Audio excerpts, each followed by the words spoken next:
The sun had barely risen when Sterling Maddox dismounted for the last time. His boots sank into the red dust of the canyon, the kind that clung to skin and memory alike. Behind him lay 3 days of desert blistering heat, rattlesnakes, and silence thick enough to make a man talk to himself. Ahead, through the shimmering air, lay a shape, a body. She was young, no older than 20, her dark hair tangled with sand and blood. The marks on her arm told him what she was, Apache. Sterling froze. He'd heard stories about what happened to men who touched an Apache woman uninvited. But stories didn't matter when someone was dying in front of you. He knelt beside her, feeling for breath. It came, shallow but steady. A long gash ran across her side, fresh, maybe from a fall, maybe from a fight. He looked at his horse. The only thing standing between him and certain death in this desert. Then at her, "Damn it," he whispered. "Don't make me choose." But he already had. With rough hands, he tied his canteen to the saddle horn and lifted her up. The horse snorted, uneasy under the weight. "Easy, girl," he murmured. "You're saving a life today." He gave the horse a slap and watched as it carried the woman slowly toward the distant line of mesas, the Apache lands. Then he was alone. No horse, no water, just the whispering wind and the faint echo of hooves fading into the horizon. For the rest of that day, Sterling walked. By nightfall, his lips were split, his throat burned, and the stars above seemed to mock him with their cold indifference. But beneath the exhaustion, something else stirred, a strange peace. He'd done the right thing, or so he thought. When the first sound reached him, the deep, rhythmic thud of hooves, he turned, expecting salvation. Instead, the desert edge filled with riders, 70 of them. Apache warriors, painted for war, faces unreadable under the moonlight. They surrounded him in silence. No one spoke. Not a threat, not a greeting. Just eyes, 70 pairs, all fixed on him. Then one of them dismounted, stepped forward, and held out a single white feather. Sterling stared. He didn't know it yet, but that feather wasn't a warning.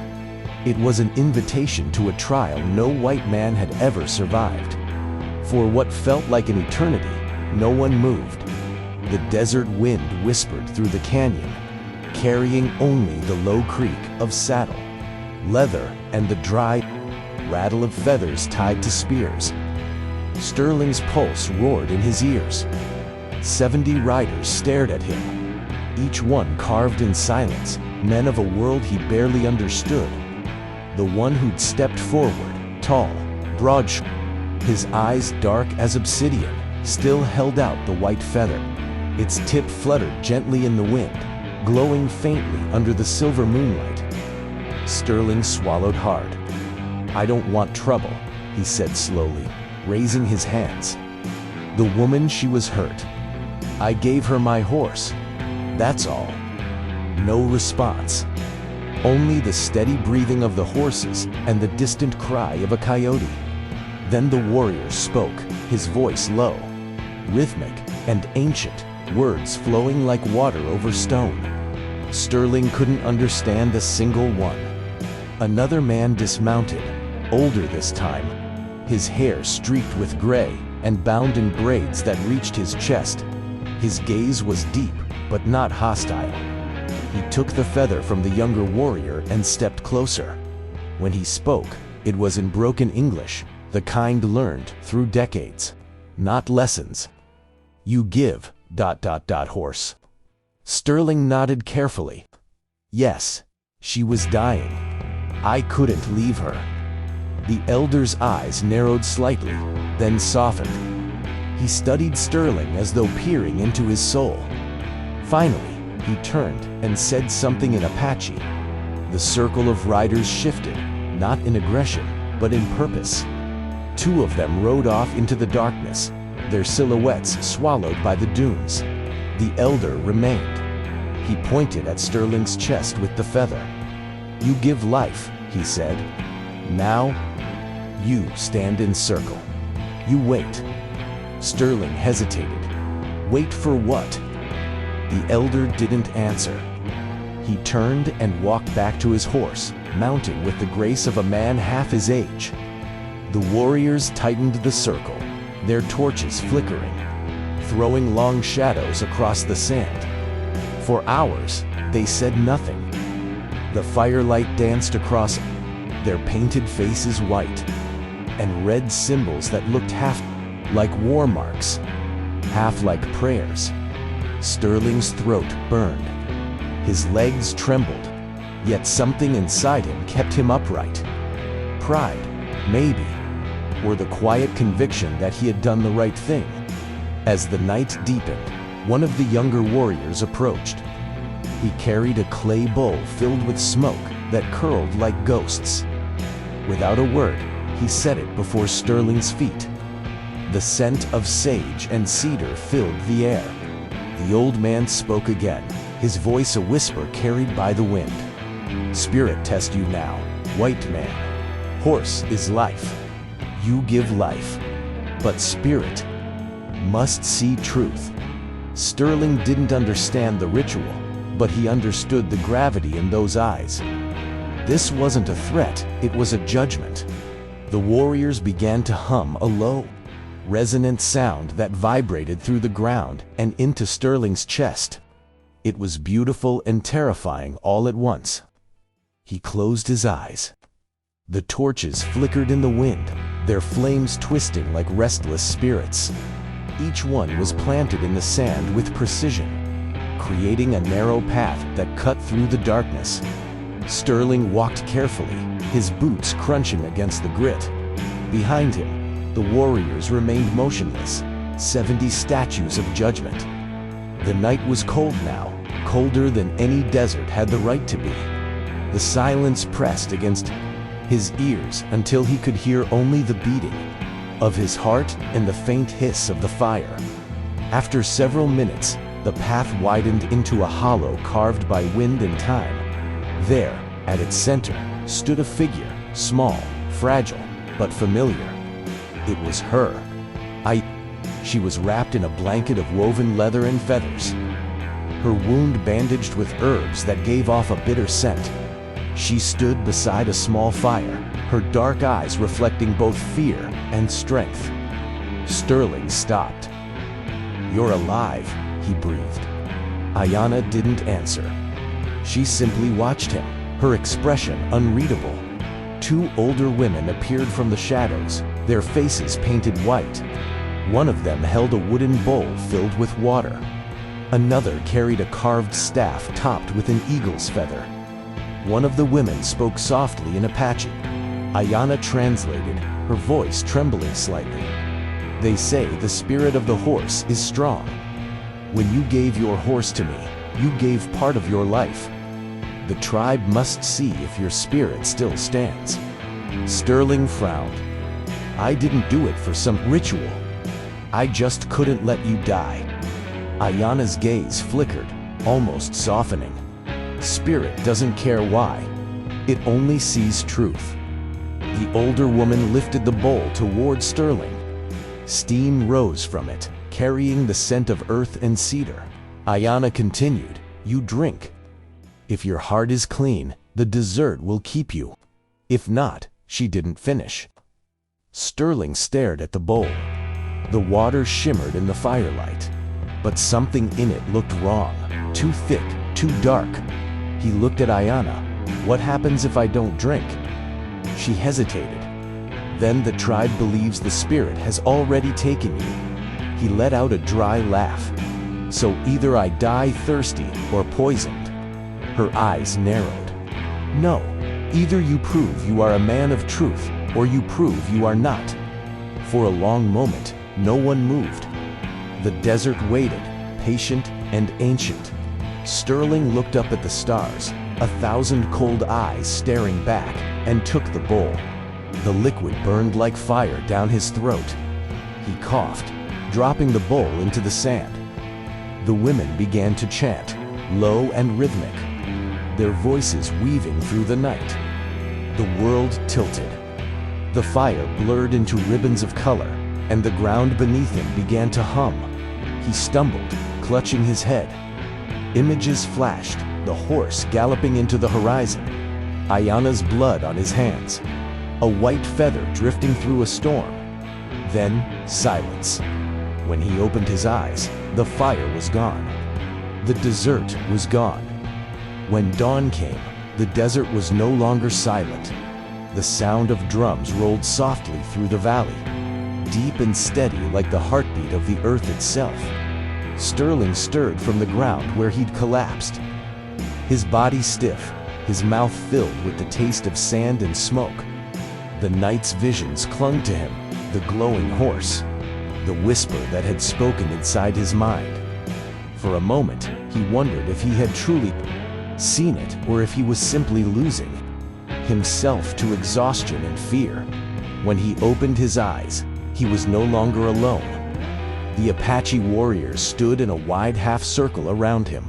Their faces were calm, unreadable.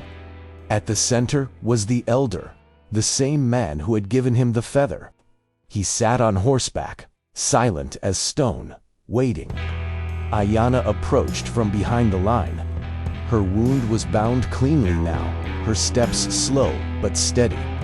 In the rising light, she looked stronger, like someone reborn from the ashes of the desert. She met Sterling's eyes and gave a small nod. The elder spoke in Apache, his voice firm but not cruel. Ayana translated, her words soft yet carrying weight. You stood before the spirit and lived. Now the people must see your truth. 3 trials will show your path.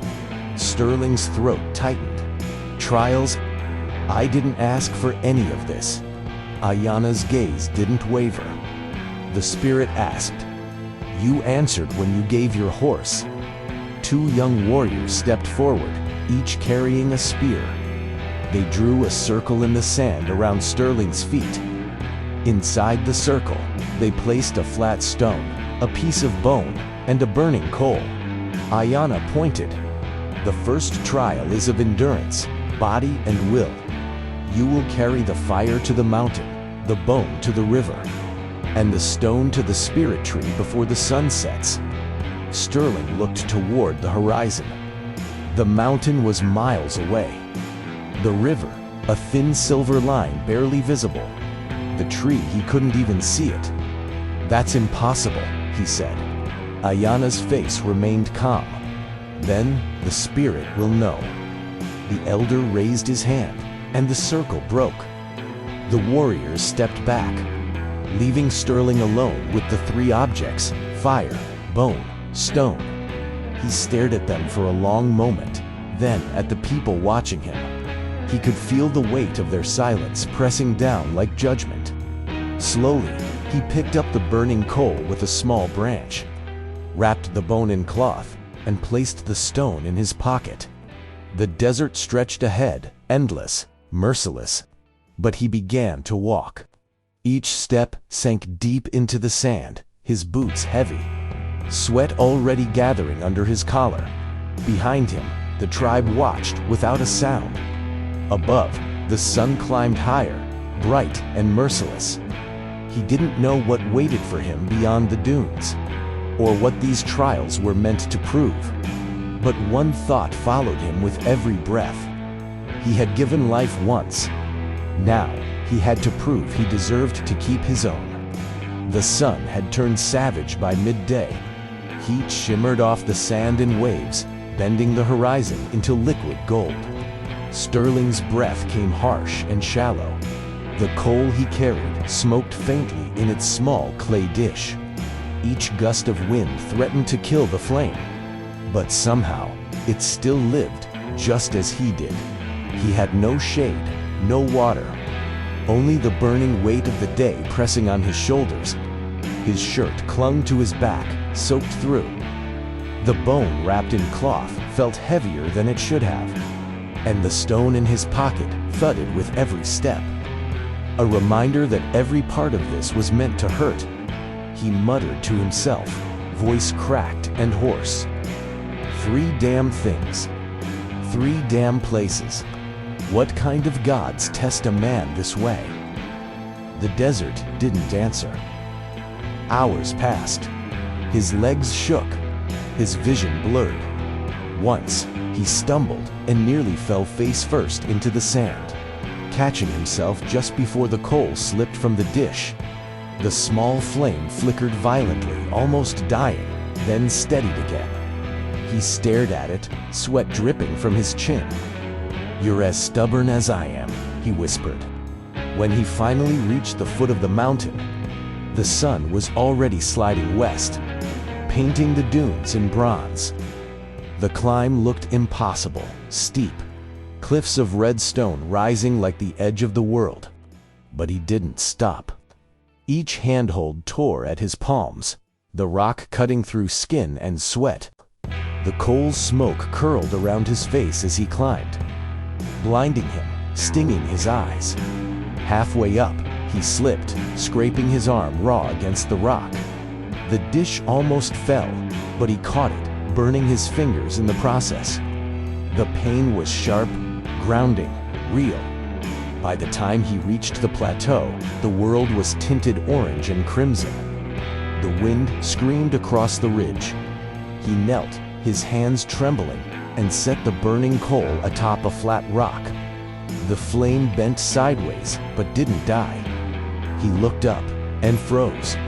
Across the mountain ridge stood 3 Apache warriors, silent, watching him from a distance. They hadn't followed. They had waited. One of them lifted his hand slowly, pointing toward the horizon. Sterling turned. Far below, the silver ribbon of a river cut through the canyon, the next destination. He exhaled, shakily. "You're watching to see if I quit, aren't you?" The wind answered for them, carrying dust through the dying light. He descended carefully, each step a battle between gravity and will. When he reached the base, his legs nearly gave out. The coal had gone cold, its purpose finished. 1 trial done. 2 remained. He knelt in the sand, staring toward the distant glimmer of water. The bone lay against his chest now, the second burden. His hands ached, his throat was raw, and every instinct screamed to turn back. But he remembered Ayana's words. The spirit doesn't care why. It only sees truth. He pushed himself up, 1 knee at a time, and started walking again. The sun was almost gone, but the path was still clear-cut in light and shadow. By the time Sterling reached the river, the sun had melted into a red horizon. The air smelled of wet earth, strange and unfamiliar after days of dust. He dropped to his knees at the edge of the water, scooping a handful to his lips. The cool taste hit him like salvation, then turned bitter with the memory of Ayana's words. The spirit doesn't care why. It only sees truth. He stared at the bone wrapped in cloth. It was carved from the leg of a horse, his horse. The realization hit him like a blow. The tribe must have found the animal, sacrificed it as part of the ritual. For a long moment, he could only stare at it, the weight of guilt crushing his chest. The sound of hooves drew his attention. 3 Apache riders appeared on the opposite bank, silhouettes against the dying sun. They said nothing, only watched. Then one raised his hand and threw something into the river, a small wooden talisman shaped like an arrowhead. It floated toward Sterling, spinning slowly. He waded into the water and caught it. It was carved with the same symbol he'd seen painted on their faces. A circle split by a single line. Balance, life and death. Ayana's voice echoed in his memory. To give life is sacred, but to release life willingly, that is truth. He understood then. The second trial wasn't about carrying something. It was about letting something go. Sterling unwrapped the bone. It gleamed pale and smooth under the twilight. His reflection wavered in the water beside it. Tired eyes, cracked lips, a man caught between worlds. He knelt and whispered, "I'm sorry, old friend." Then, with trembling hands, he set the bone into the current. The water caught it gently, pulling it downstream until it vanished into the darkness. For a moment, nothing happened. The river murmured softly, reflecting the last gold of the dying day. Then the wind changed, cold and sharp, carrying with it the faint sound of hooves. He looked up, heart pounding. Across the water stood Ayanna, no horse, no escort, just her, barefoot on the stones. Her expression unreadable. "You let him go," she said. Her English was clearer now, almost fluent. Sterling nodded. He deserved peace. Ayanna stepped closer, her reflection merging with his in the water. Peace is never given. It must be earned. He frowned. Then what was this for? She knelt across from him, the river between them like a line dividing two souls. "You gave the horse. You gave his bone. But the spirit still waits. The river only takes what you offer freely." He didn't understand until she drew a knife from her belt and sliced her palm. Blood trickled into the river, mixing with the current. Her face stayed calm, eyes fixed on him. "Your turn," she whispered. Sterling stared at the knife, then at the water, feeling the current pull harder now, as if urging him to decide. The river wasn't asking for death, it was asking for truth. He reached for the blade.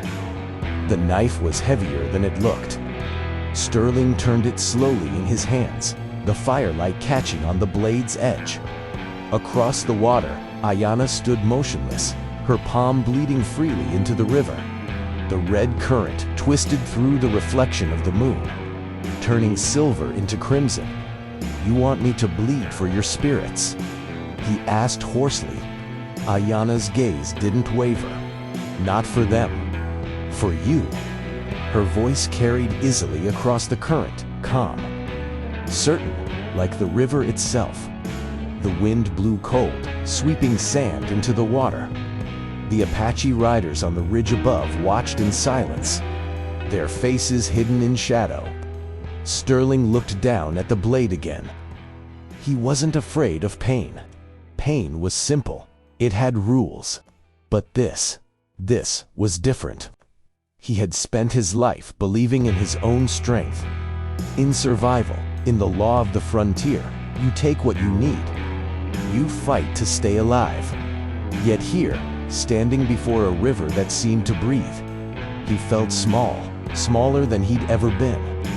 He pressed the edge lightly against his palm. A thin line of red appeared, then another. The sting came after, sharp but clean. The blood dripped into the water, merging with ice. The current caught it instantly, pulling the color downstream until it vanished. The air shifted. The world around him seemed to hold its breath. The surface of the river shimmered, and for a heartbeat, Sterling saw something beneath. The faint outline of a horse, running through the depths, mane flowing like ribbons of light. His heart pounded. He fell to his knees, gripping the edge of the water as visions flooded his mind. His horse galloping across endless plains, the faces of those he'd wronged, his own reflection fading into the current. Then the river spoke, not with words, but with sound, a deep, resonant hum that vibrated through his bones. The water rose slightly, enough to touch his wounded hand. It was cold and alive. Ayanna stepped closer, kneeling opposite him. "Now you see," she whispered. "The river remembers all who give. It takes, but it also returns." Sterling looked at her, breath ragged. "Returns what?" She touched the water gently, and a small wooden carving floated toward him, a horse, no bigger than his palm. It was crude, but recognizable.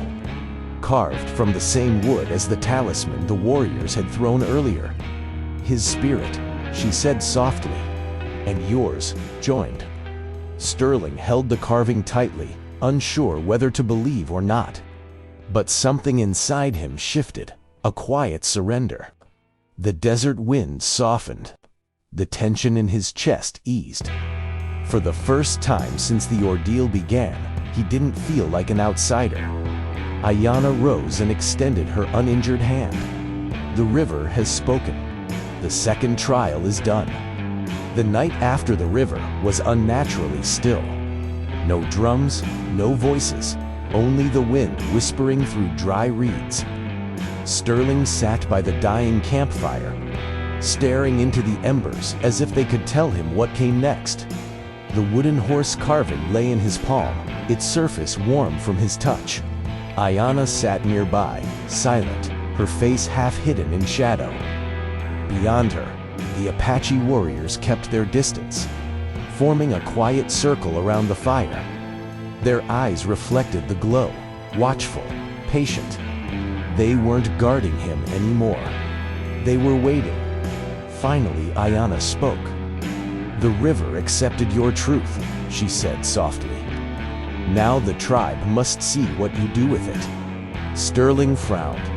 "What do you mean?" She looked at him, her gaze steady, sad. "Tomorrow, the third trial begins. The trial of choice.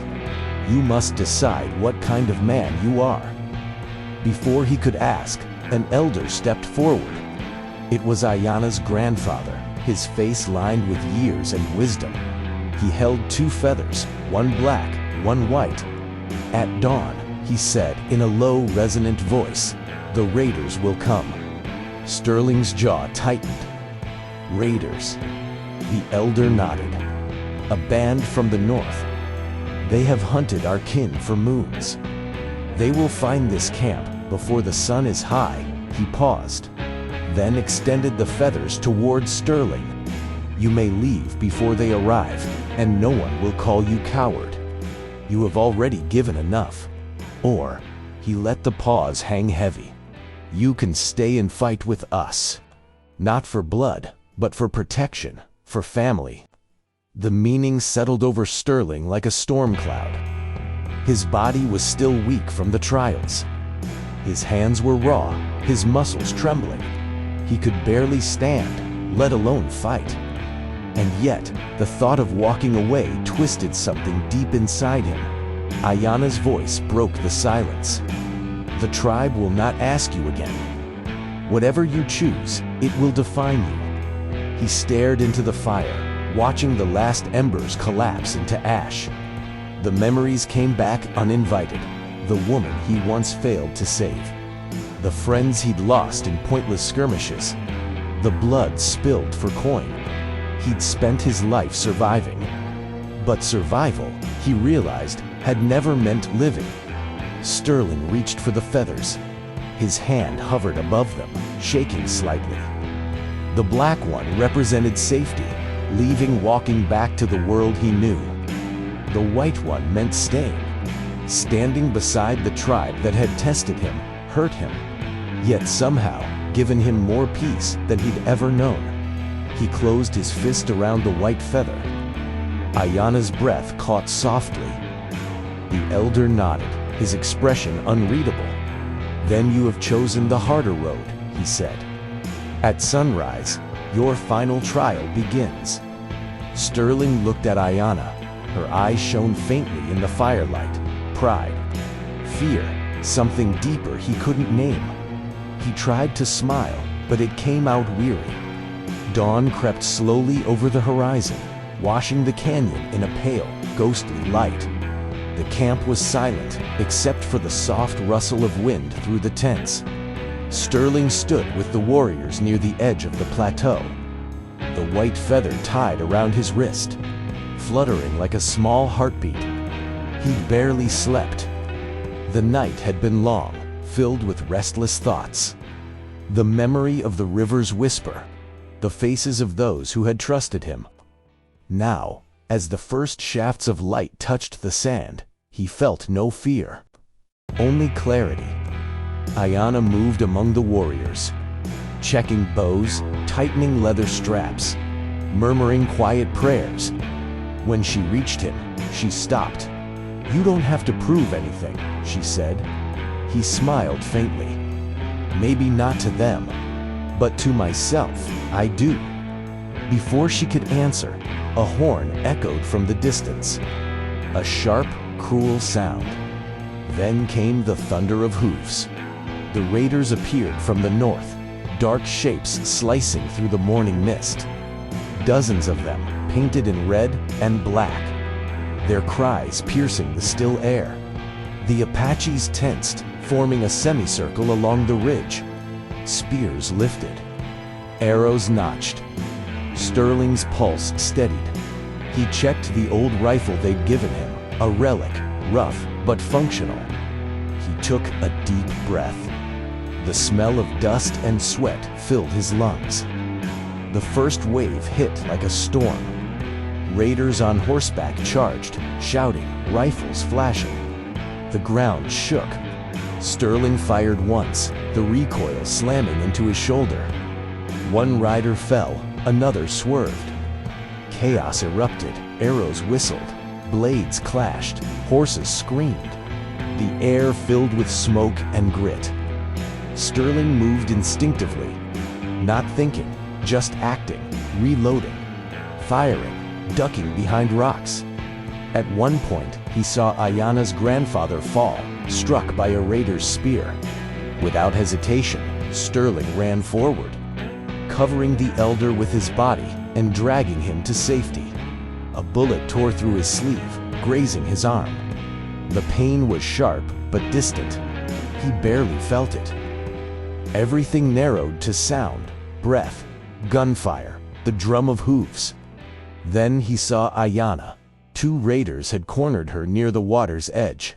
She fought fiercely, a knife in each hand, but she was outnumbered. He shouted, sprinting toward her. One raider raised his rifle. Sterling didn't think. He threw himself forward, slamming into the man just as the shot fired. The 2 tumbled into the shallows. The rifle skidded away. Sterling grappled with him, the man's hands clawing at his throat. He grabbed a rock and struck once, twice, until the struggle ended. When he rose, soaked and gasping, Ayanna was staring at him, eyes wide, alive. Around them, the last echoes of battle faded. The raiders were retreating into the desert, leaving behind silence and smoke. Sterling looked down at his bloodied hands, then at the white feather on his wrist. It was soaked in red, but still clung there, untouched by fire or water. Ayanna stepped closer. "You stayed," she whispered. The battle was over. The sun had climbed high, burning away the mist and blood, revealing what was left: silence. Smoke drifted lazily across the valley, curling around shattered spears and broken saddles. Sterling stood at the edge of the river, his rifle lowered, his hands shaking from exhaustion. The white feather on his wrist had dried to a pale pink, stained by both his blood and theirs. He untied it slowly, watching it flutter in the breeze before setting it on the water. The current carried it away, just as it had carried the horsebone days before. Ayanna approached quietly. She was bruised, a cut across her temple, but her eyes were bright. "You stayed," she said again, her voice almost a whisper. Sterling nodded, staring at the river. "I didn't come here to fight, but I couldn't walk away." She smiled faintly. "No one ever can. Not when they finally see what's worth protecting." Behind them, the tribe was gathering. The surviving warriors stood in a half circle, their weapons lowered. The elder, supported by 2 men, walked toward Sterling with slow, deliberate steps. He carried something wrapped in red cloth. When he stopped in front of him, the old man spoke. "You came as a stranger. You gave your horse, your blood, and your heart. The river knows you now. The land knows you. He unwrapped the cloth. Inside lay a necklace of bone and turquoise, centered with a small carved feather. He placed it gently around Sterling's neck. From this day, the elder continued, "You are not Sterling Maddox. You are Sieniki, brother of the plains." The words echoed softly through the canyon, caught by the wind. For a moment, Sterling couldn't speak. He looked around at the faces of those who had doubted him, tested him, and now stood beside him as equals. Ayanna touched his shoulder. "You are one of us now," she said. "Not by blood, but by choice." He met her gaze and saw not pity, not gratitude, but recognition, the kind that only exists between those who've shared danger, pain, and truth. He turned toward the horizon. The desert stretched endlessly, harsh, beautiful, alive. Somewhere out there, his old life waited. But it felt small now, distant, almost unreal. For the first time, he felt the weight inside his chest lift. He wasn't lost anymore. He was part of something larger, a rhythm older than language. A bond forged in dust, blood, and sunlight. The tribe began to chant softly, a low-rising song that spoke of rebirth. Warriors raised their spears. Children ran through the smoke, laughing, alive. Sterling closed his eyes and let the sound wash over him. The wind carried the chant down the river, through the valley, into the open plains, a promise that his story wouldn't be forgotten. When he opened his eyes again, Ayanna was standing beside him, looking west. "What now?" he asked quietly. She smiled. "Now, we ride."